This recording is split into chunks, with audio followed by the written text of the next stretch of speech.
Musique, Frédéric Huttman.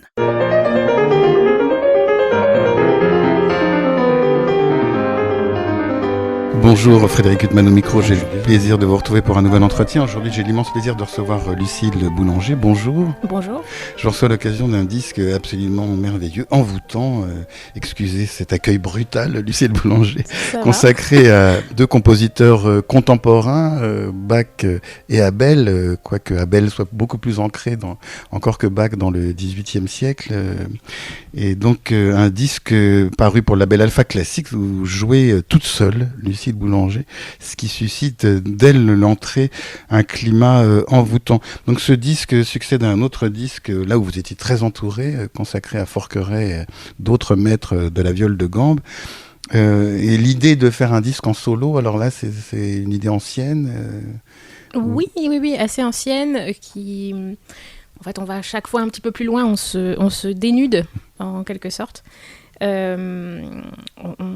On passe du duo à quelque chose de plus soliste, accompagné avec la basse continue. Et puis, voilà, le répertoire solo, c'est dans le prolongement de tout ça. Aussi aidé par ce qu'on sait, des confinements, etc., qui m'a aussi offert un temps propice pour ce travail-là. Alors on est frappé d'emblée quand on écoute ce disque par une sorte de douceur du son. Alors je sais pas, c'est à la fois dû à vous et j'imagine un travail avec l'ingénieur du son lors de l'enregistrement, puisque ça a été enregistré dans un cadre majestueux. Oui, tout ça c'est une alchimie toujours assez imprévisible entre l'interprète, l'état de son instrument à ce moment-là, l'acoustique, l'ambiance où on enregistre, et puis en effet l'ingénieur du son. Là j'ai eu la chance de continuer à enregistrer avec Aline Blondiot, qui est une grande dame du son et une grande musicienne avec laquelle j'ai déjà beaucoup collaboré, donc on se connaît très bien. Aline est une amoureuse du son en général, mais aussi du son de la viole, y compris dans ce que ça a de très charnel. Donc elle a été d'extrêmement bons conseils. Et puis en effet, enregistrer dans le réfectoire de l'abbaye de Noirlac, c'était extrêmement inspirant. Et c'est particulièrement quand on joue seul, l'acoustique est un partenaire en fait.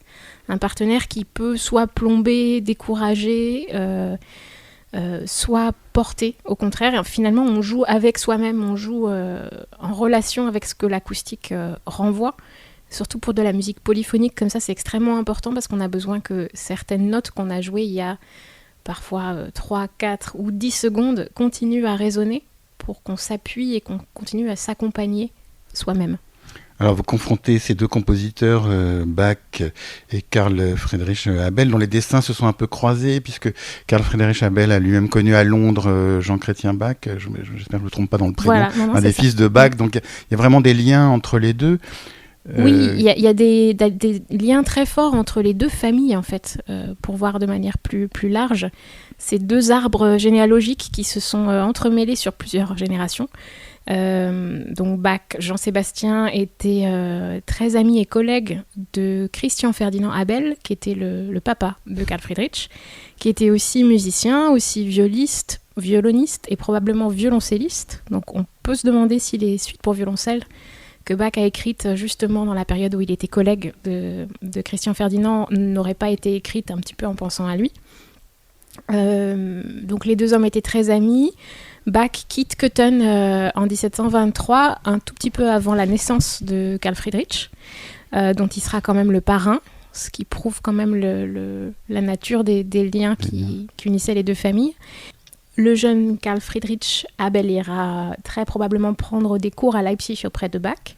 Peut-être pas comme élève officiel, mais en tout cas, on a plusieurs témoignages d'époque qui le décrivent comme un élève, quelqu'un qui suit le grand maître. Et puis, en effet, à la fin des années 50, Carl Friedrich ira, comme beaucoup d'Allemands, s'installer en Angleterre, à Londres, où il sera interprète et également... je pourrais dire businessman. Il a monté une société de concerts à souscription, de concerts plus ou moins publics, ce qui nous paraît complètement évident aujourd'hui, mais qui en fait n'était pas si courant à l'époque. Et il s'est associé avec un jeune fils Bach, Jean Chrétien, en effet. Alors, quand on voit sur la pochette de ce disque les noms de Bach et Abel, on se dit, c'est évident. Et puis en fait, vous le rappelez dans le texte qui accompagne ce disque, Bach, lui, à l'exclusion des 3 sonates pour viole de gambe et clavier, je crois que c'est clavier, je sais pas, clavecin qui est mentionné, à part ces 3 sonates, il a rien composé pour la viole de gambe, si ce n'est dans ses messes ou dans ses cantates. Oui, ce qui est pas négligeable quand même, il offre toujours des solos très très spéciaux à la viole, c'est des moments choisis. Très très fort au niveau de la tension dramatique des œuvres, que ce soit dans les cantates, souvent les cantates de jeunesse, mais pas seulement, et puis dans la Passion selon Saint Jean et la Passion selon Saint Matthieu, la viole intervient toujours à des moments vraiment choisis. Oui, c'est sublime très le rôle fort. qui lui est dévolu Exactement. dans ces 2 passions. Il y a toute une rhétorique, un imaginaire lié à l'instrument qui est déjà un peu archaïque. Il y a cette rhétorique du passé, souvent de la mort aussi. Probablement de la vulnérabilité, parce que on vient d'énormes ensembles et d'un coup on a un instrument seul qui n'est pas dans une toute puissance. Il y a une beauté de la fragilité. Donc je crois que c'est un instrument que Bach connaît très bien, notamment dans la Saint Matthieu. Il transcrit, parce que l'air est à l'origine pour luth, mais il l'a retranscrit pour basse de viol à 7 cordes, probablement pour Carl Friedrich Abel, parce que les dates coïncident sur le moment où Abel était à Leipzig et le moment où cette version de la Saint Matthieu a été donnée. Et on voit que Bach connaît très bien l'instrument et qu'il en comprend les possibilités harmoniques, parce que c'est un air qui est plein d'accords, très fourni. C'est d'ailleurs un air duquel je suis pas mal partie pour essayer d'imaginer comment Bach aurait pu écrire pour la viole seule. Donc en fait, le point de départ de cette transcription, c'est oui, Bach écrit pour la viole, il connaît très bien l'instrument. Pourquoi n'a-t-il pas écrit pour l'instrument seul, comme il l'a fait pour le violon, le violoncelle, la flûte, le luth, qui est lui aussi un instrument qu'on pourrait qualifier déjà d'un petit peu archaïque à l'époque. Donc j'ai croisé un petit peu tout ça pour essayer d'imaginer comment il l'aurait fait si l'occasion s'était présentée. C'est probablement une question d'occasion.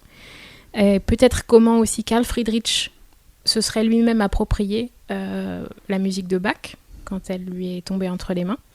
Donc voilà, je pensais aussi beaucoup à Carl Friedrich quand j'ai fait ces transcriptions-là.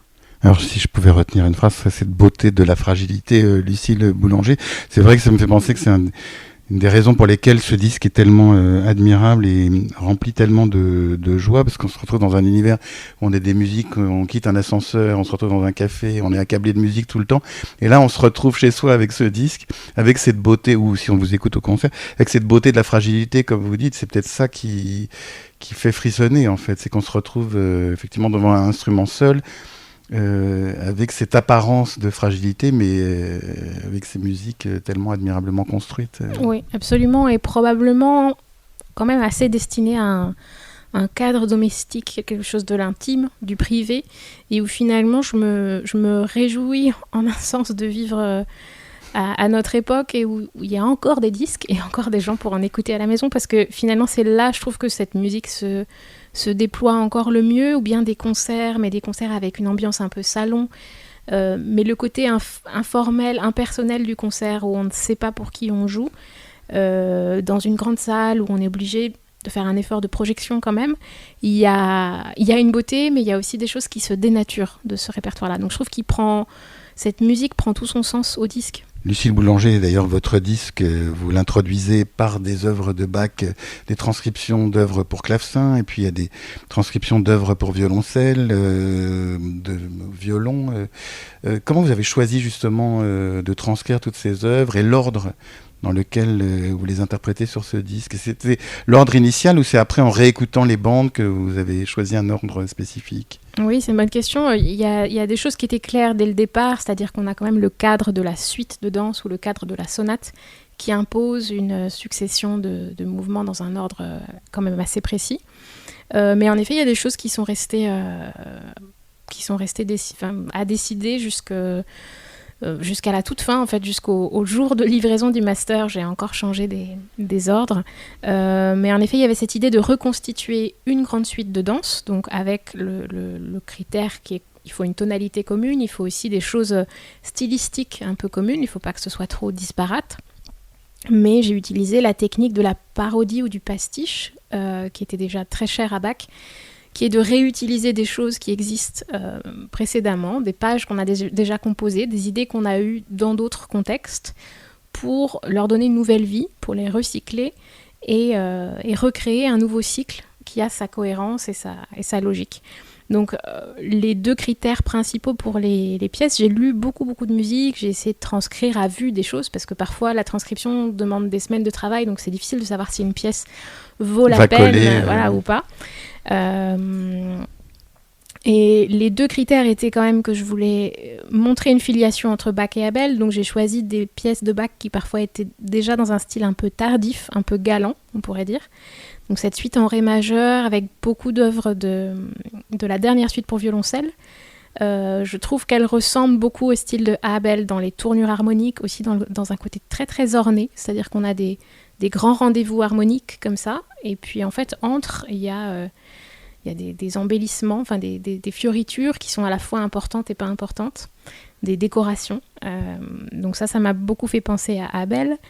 Donc voilà, essayer de trouver des pièces qui quand même parlent les unes aux autres. Et puis l'autre critère était de privilégier des pièces que Bach a déjà transcrites lui-même, donc des pièces sur lesquelles j'avais au moins 2 versions de la main de Bach. Parfois, on ne sait pas dans quel ordre d'ailleurs. Donc, clavecin et violon. Par exemple, luth, clavecin et violon. Et ça, c'est extrêmement intéressant parce que on dépasse simplement la tentative d'accéder à la vérité en ayant le bon instrument exactement, mais au contraire, essayer de dégager l'essence d'une pièce. Donc, c'est quoi l'essence d'une pièce ? Qu'est-ce qui reste entre une version pour violon qui a 3 fois moins de notes et une version pour clavecin qui est beaucoup plus fournie, où il y a beaucoup plus d'ornements, où les accords sont remplis. Finalement, c'est la même musique, mais c'est pas la même musique. Donc essayer comme ça de toucher au cœur d'une pièce et voir ce qu'on peut changer et qui ne change pas l'essence de la pièce, et quand est-ce qu'on touche à quelque chose à l'intégrité de la pièce. Voilà. Donc trouver une 3e version pour mon instrument, c'était particulièrement intéressant quand on prenait d'un côté le violon, qui est aussi un instrument à cordes frottées, et de l'autre le clavecin, qui est un instrument plus harmonique, parce que la viole, on pourrait dire, se situe un peu entre les deux. Il y a quelque chose de mystérieux chez Bach, c'est-à-dire qu'on peut écouter n'importe quelle transcription de Bach, même si on va dans le métro et qu'on écoute un accordéoniste jouer du Bach, on va ressentir une joie, mais si on écoutait le même qui joue du Chopin, on trouverait ça d'un mauvais goût.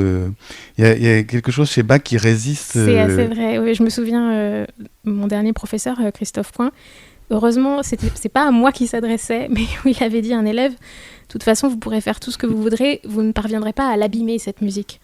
Et exactement, il y a une force chez ce compositeur, mais qui est très rare en fait. Il y a très peu de compositeurs tels que Bach, mais bon, vous avez choisi un instrument qui est contemporain de Bach, donc on n'est pas dans la même configuration, mais il y a quand même quelque chose de mystérieux. Oui, absolument. Oui, on peut en parler, on en parle d'ailleurs depuis tellement d'années en long et en large, mais quelque chose qui est difficile à saisir dans ce qui fait la magie et la spécificité.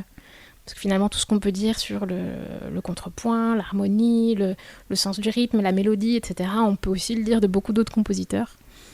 Mais en effet, c'est intéressant que vous mentionniez que la viole est quand même contemporaine de Bach, parce que mon idée n'était pas de faire simplement de la transcription caprice, c'est-à-dire de me dire « Ah, j'aime bien cette pièce, j'ai envie de la jouer à l'harmonica », mais quand même d'avoir un certain sérieux et une forme d'historicité dans la pratique de la transcription. Voilà, être finalement dans le prolongement de mon travail de baroqueuse, même si c'est pas, encore une fois, en essayant de trouver exactement le bon instrument sur lequel Bach aurait composé telle pièce. Voilà, c'est une recherche de vérité autrement que par le premier degré, mais en effet essayer de comprendre une pratique de l'intérieur en la pratiquant soi-même. Oui, mais alors peut-être qu'au risque de m'égarer, on ne va pas vous reprocher justement, vous qui pratiquez cet instrument et qui faites un constant retour aux sources, j'imagine écumer les bibliothèques à la recherche d'une authenticité, puis vous parliez de Christophe Coin ou d'autres qui ont été vos maîtres justement, qui sont à la recherche de cette authenticité. On ne va pas vous reprocher justement de vous éloigner de ça pour transcrire la viole de gambe, alors que vous avez déjà un répertoire immense pour cet instrument. Oui, je crois que l'un n'empêche pas l'autre, et j'ai eu la chance de pouvoir aussi chez Alpha d'ailleurs dans les années précédentes faire aussi des disques avec du répertoire très audacieux, absolument inconnu, parfois même anonyme, donc relativement invendable, et c'est une immense joie d'enregistrer des inédits Voilà aussi un disque sur la musique encore plus tardive pour viol et pianoforte, avec une sonate de Graun qui probablement n'avait jamais été enregistrée. Donc je crois que l'un n'empêche pas l'autre, et l'idée de ce disque était de faire aussi profiter du passeport Bach pour faire connaître Abel, qui pour le coup est très connu de nous autres violistes et a déjà été enregistré, mais l'introduire un peu davantage auprès du grand public pour défendre cette part quand même plus dans l'ombre de notre répertoire. Alors, grand public dont je fais partie, puisque pour moi c'est une grande découverte, je dois vous avouer, et c'est une musique absolument merveilleuse qui pallie pas. D'ailleurs, on n'écoute pas Bach puis Abel en alternance en se disant il y en a d'un côté un grand génie et de l'autre un petit maître. On peut les mettre sur ce plan. C'était le défi. Sur le même plan. Ouais.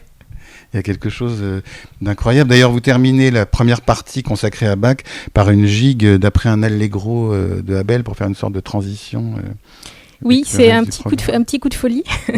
Je voulais terminer la suite en ré majeur, pas forcément avec une gigue de Bach, mais la gigue de la 6e suite me faisait beaucoup penser à une pièce de Abel qui était en la, que j'ai mise en ré et que j'ai dû quand même un petit peu étoffer harmoniquement pour qu'elle fasse le poids par rapport à ce qu'il y avait eu avant.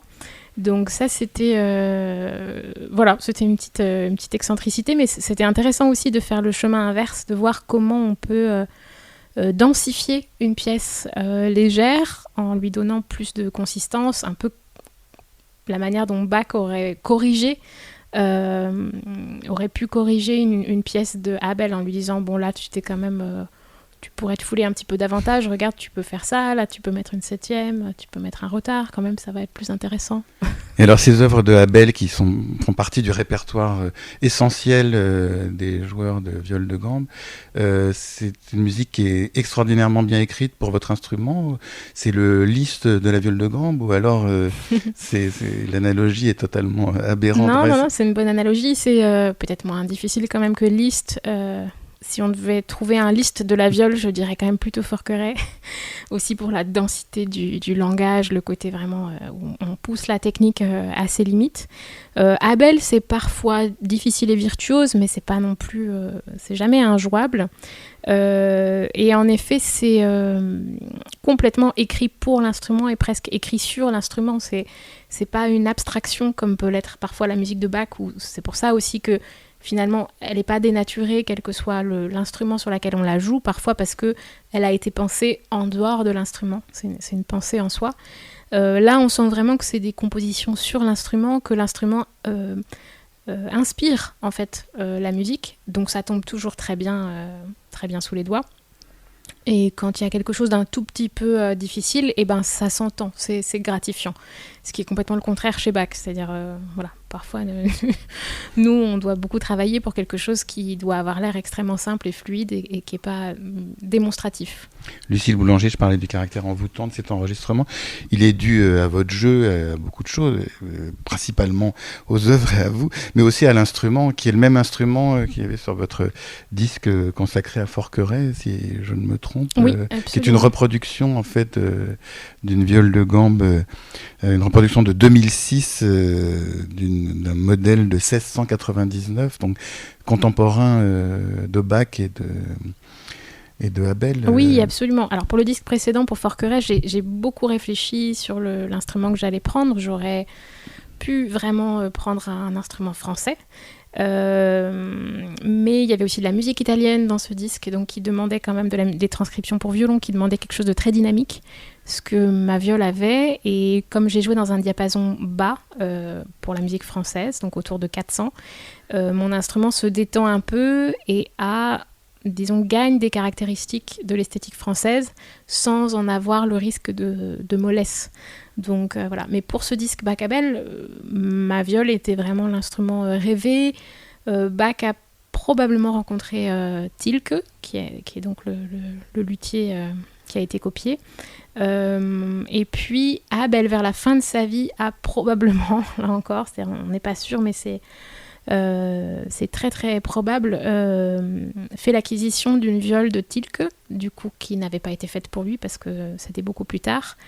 Mais voilà, on sait qu'il y a un instrument qui était en vente à Hambourg exactement quand Abel est rentré en Allemagne. Et cet instrument, après, s'est retrouvé dans les mains d'amis et élèves de Abel, plus tard en Angleterre. Donc Abel aurait très probablement été la personne qui a acheté l'instrument en Allemagne et l'a rapporté en Angleterre. Et c'est un instrument à la fois très typé allemand, c'est-à-dire il y a une grande clarté d'élocution, et en même temps, ça n'est pas une 6 cordes, c'est une 7 cordes. Donc c'est un instrument sur lequel on peut jouer, y compris le répertoire français. Mais alors justement, excusez cette question iconoclaste, c'est que, comme pour les clavecinistes, vous choisissez les instruments en fonction du répertoire que vous allez interpréter, ou c'est quand même beaucoup moins large comme choix Parce que là, vous disiez que pour Forqueray, vous aviez pris la même viole, qui était pas forcément exclusivement consacrée à ce répertoire français. Voilà, avec beaucoup d'hésitation. Oui, la viole, c'est absolument jamais standardisé, c'est ce qui en fait toute sa richesse. Donc on a énormément d'esthétique suivant les pays, les écoles et les époques. Donc dans l'idéal, c'est quand même formidable d'avoir autant d'instruments que de répertoires. On peut pas toujours les avoir à la maison, donc heureusement le monde de la viole est encore très familial et on se prête, on mutualise aussi beaucoup d'instruments. Après il y a quelque chose de très personnel quand même sur un instrument, donc se risquer à enregistrer du répertoire soliste sur un instrument qu'on a seulement depuis un mois ou qu'on nous prête, c'est un challenge. Parfois ça vaut vraiment le coup, parfois moins. Mais en effet, si demain je vais enregistrer des diminutions italiennes 17e, je vais quand même pas prendre Mathilde. Alors on parlait hors micro de musique contemporaine, puisque notamment vous avez joué du Philippe Hersant, vous allez jouer à Radio France le 27 mars prochain des œuvres baroques et puis des œuvres contemporaines. Comment vous suscitez, vous et d'autres, le répertoire pour viol? Comment ça se passe? Absolument, oui. L'instrument intéresse de plus en plus les jeunes compositeurs. Ça fait déjà pas mal d'années, mais là, il y a quelque chose vraiment qui explose.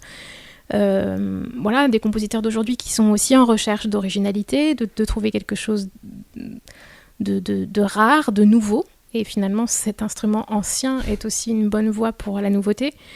Tout le monde y trouve son compte parce que nous, de notre côté, les violistes, avoir sans arrêt des nouvelles pièces écrites pour notre instrument nous aide à prouver que l'instrument est vraiment vivant, qu'il est vraiment de retour et que c'est pas simplement une mode.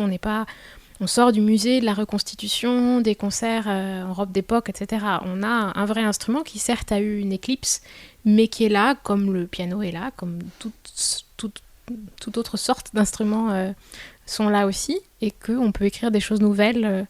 C'est la comparaison avec la langue, en fait, entre une langue morte et une langue vivante.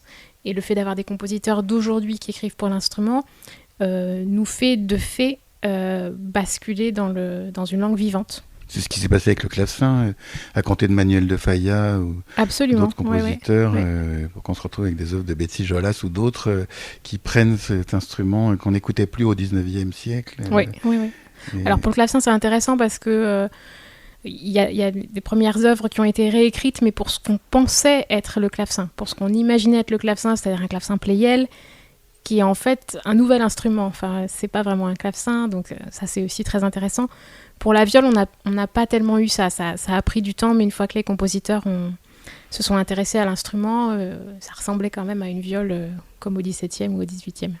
Alors ce disque Bach-Abel, qui est édité par Alpha Classique, donc vous confrontez à chaque fois des cycles d'œuvres de Abel, et on disait, vous avez reconstitué en quelque sorte une suite en ré majeur de Bach, et puis une sonate en la mineur qui termine ce disque. Après des solos de Abel, vous les avez puisés dans quelles œuvres, alors tous ces solos Alors la plupart des pièces solos qui nous restent de Abel viennent d'un manuscrit Drexel, qui est très intéressant, qui est très personnel, c'est-à-dire qu'il y a des ratures, il y a des pièces complètes mais qui n'ont pas de titre. La plupart n'ont pas de titre, elles ne sont pas agencées dans un ordre particulier autre que vaguement les tonalités. Et puis il y a même des bouts, il y a des bribes, il y a des phrases, il y a des choses qui pourraient être par exemple des cadences pour des concertos. Donc ça fait quand même plutôt penser à un cahier de notes qu'à quelque chose qui était prêt à être imprimé. Ou, voilà, on sent qu'il a quand même jamais été vraiment question d'éditer ce manuscrit-là. Et donc c'est extrêmement précieux parce que ça nous donne un accès quasi personnel à la pensée du compositeur. Mais en effet, quand on les joue en concert ou en disque, il faut trouver un ordre, il faut parfois trouver un titre aussi à ces pièces, un mouvement. Parfois c'est assez clair, parfois ça l'est pas. Parfois il y a des trois temps qui pourraient être quelque chose d'assez lent comme une sarabande ou bien un petit menuet léger, parce que les deux pourraient fonctionner. Donc ça oblige là aussi à être très actif en tant qu'interprète et à proposer en fait quelque chose, à pas être dans... Enfin, la neutralité n'est pas possible. Il faut faire un choix, il faut se mouiller, si je peux dire. Alors ce qui est très étonnant quand même, quand on voit les dates de naissance et de mort de Abel, c'est-à-dire 1723-1787, c'est quasiment un contemporain de Joseph Haydn. Et il a composé des quatuors comme Haydn, des concertos pour piano comme Haydn. Et on ne s'attend pas à ça d'un compositeur qui a tant composé pour la viole. Oui, c'est ce qui rend le personnage... C'est ce qui rend le personnage complètement fascinant. C'est ce côté complètement charnière entre plusieurs périodes, avec parfois un mélange des genres. Donc en effet, c'est l'époque de Haydn. Il a aussi rencontré le jeune Mozart quand il était en Angleterre. Mozart a copié notamment une symphonie de Abel, qu'on a longtemps pensé être de Mozart, la 3e symphonie, qui en fait est une symphonie de Carl Friedrich Abel, complètement classique. Donc il y a ce côté tourné vers l'ancien temps, le baroque, comme on le dirait aujourd'hui, avec la viole, avec l'héritage de Bach. Il y a quelque chose de complètement classique, même galant, c'est un style assez léger, assez divertissant pour les concerts publics. Et il y a déjà quelque chose de très romantique, de ce qu'on appelle le style sensible, très très lié à des mouvements littéraires aussi. Stern, on disait de Abel qu'il était le Stern de la musique. Donc on est vraiment dans l'idée que l'instrumentiste parle aussi de manière très personnelle avec son instrument, qui va susciter des émotions fortes, beaucoup de sensibilité.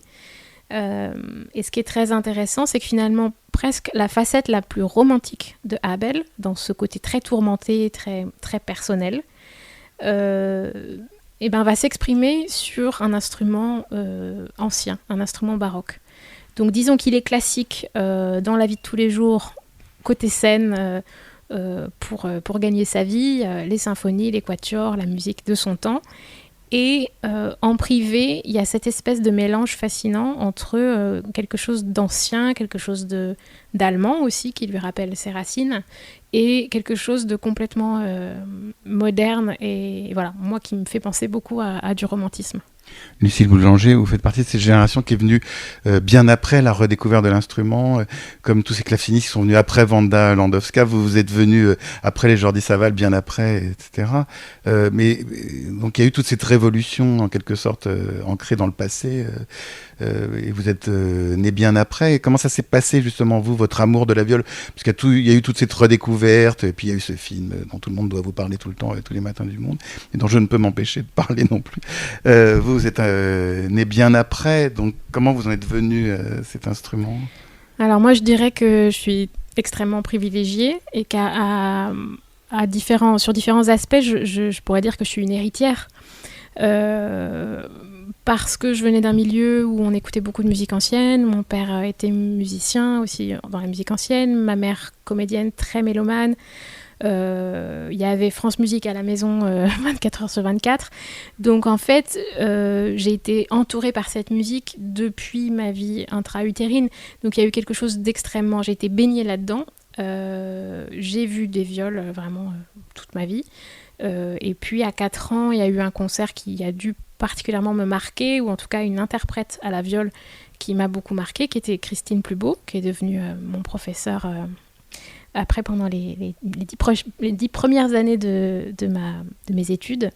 Donc voilà, ça a été un coup de foudre, ça a été vraiment un choix de ma part, personne ne me l'a imposé, mais c'était un choix relativement facile parce que j'avais sur la table tout un tas de choses à disposition et j'avais la chance de savoir que l'instrument existait. En fait, ça commence par là. C'est-à-dire, il y a beaucoup d'enfants qui vont pas faire de la viole simplement parce qu'ils ne savent pas que ça existe. Donc c'est facile d'avoir un coup de cœur quand les choses sont à portée de main. Et une héritière aussi parce qu'en effet, il y a tout un travail qui avait déjà été fait et on a pu m'apprendre l'instrument comme on l'apprend à un enfant, c'est-à-dire avec quelque chose de beaucoup moins intellectuel que ce que les pionniers ont dû faire. J'ai pu avoir un apprentissage qui était beaucoup basé sur l'écoute, où on me jouait des choses, je reproduisais, je me posais assez peu de questions. Un apprentissage aussi par le corps, avec beaucoup de mimétisme, beaucoup d'instinct et plus de naturel, alors que le mérite qu'ont eu les pionniers, c'est qu'il fallait tout reconstruire sans avoir de modèle défini en tête, sans avoir de gens vraiment à imiter. Donc, puis il y avait une technique à reconstruire aussi. Absolument, c'était un réapprentissage ex nihilo, avec beaucoup de courage. J'y pense très souvent, sur la notion du beau, par exemple. C'est-à-dire que arriver à savoir si la chose était moche parce qu'on ne la maîtrisait pas encore bien et qu'on allait s'améliorer, ou est-ce que en fait, elle n'était pas moche, c'est simplement qu'il fallait assumer et changer, et que petit à petit le goût allait changer, qu'il fallait s'habituer à une autre esthétique. Pareil avec les tempéraments, avec l'accord, pour moi tout ça était assez naturel en fait, entendre du mésotonique, c'est-à-dire des tempéraments très inégaux, ça me faisait pas sauter au plafond comme ça pouvait faire sauter au plafond après-guerre. Donc pour ma génération, à la fois on est extrêmement reconnaissant et privilégié, et en même temps on peut être aussi un petit peu perdu sur quelle est notre mission, quel est notre rôle, comment nous aussi on fait notre part pour continuer dans cette lancée, parce qu'il y a encore beaucoup de musique à redécouvrir, ou bien qui est déjà redécouverte, mais qu'il faut enregistrer, qu'il faut produire en concert, et donc sur laquelle il faut convaincre, parce qu'il ne suffit pas d'avoir de la belle musique, encore faut-il que les gens viennent l'écouter.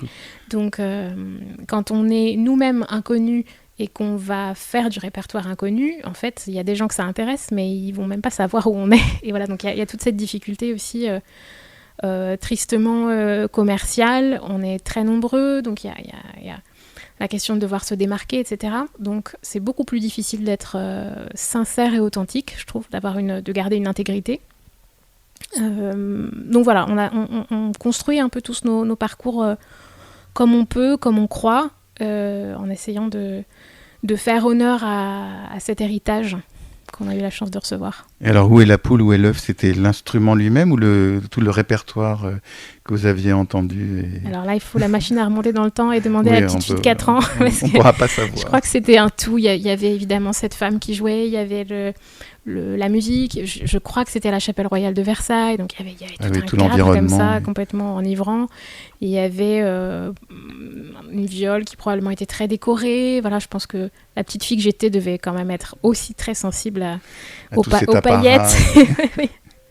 Et alors donc, c'est vrai que vous parliez de mettre en valeur des compositeurs restés dans l'ombre. Je ne parle pas pour les joueurs de viol de Gand, mais pour le grand public, de mettre en valeur Abel en le mettant aux côtés de Bach aussi, c'est une magnifique idée, parce que y a d'autres compositeurs comme ça auxquels vous pensez et que vous pourriez faire ressortir, ou alors je vous cueille à froid, Lucille Boulanger. Non, mais c'est top secret encore.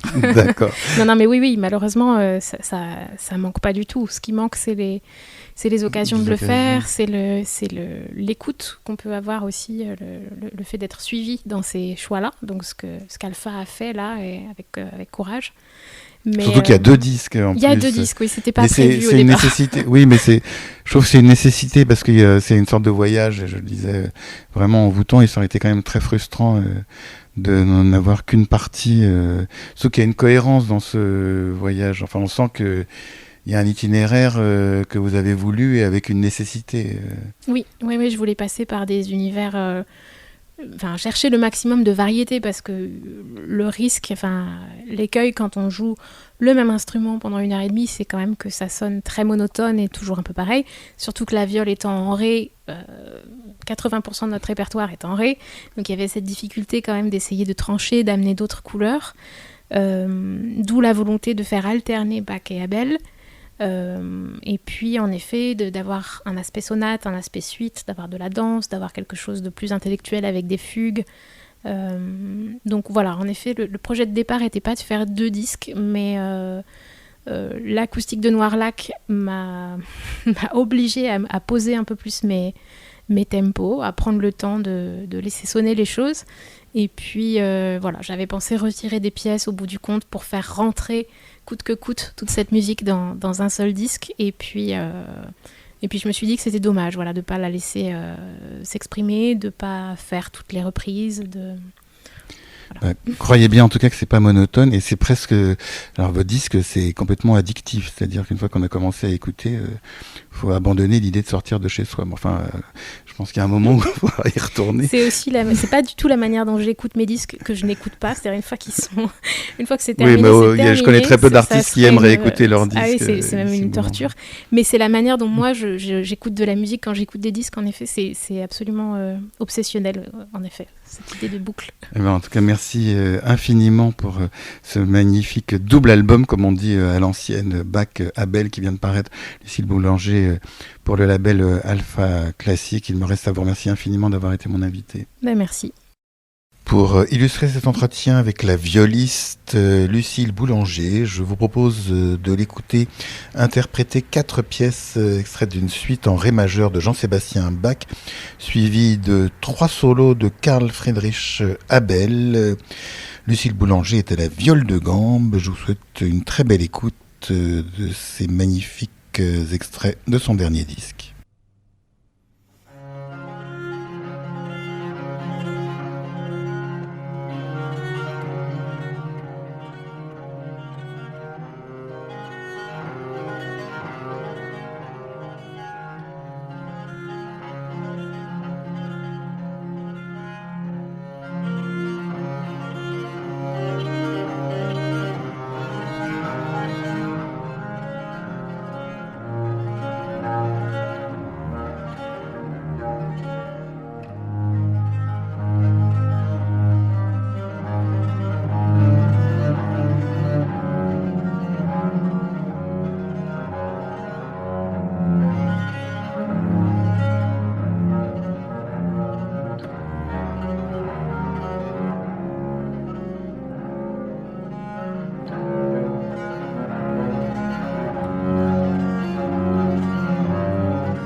Thank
you.